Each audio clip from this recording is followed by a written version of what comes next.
चली भेल हो या पानो दुआ रहो जी। ये घड़ियई पालक में ये बाबू साहब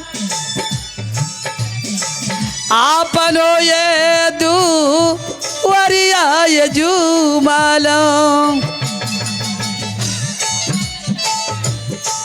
झूम गेली यही विप्र बाबा के नजदीक जी। झूमिए में गेली न बाबू सा आए विप्र बाबा निकाटा हो झूमालो। झूम गेली हो विप्र हो बाबा निकाटा विप्र बाबा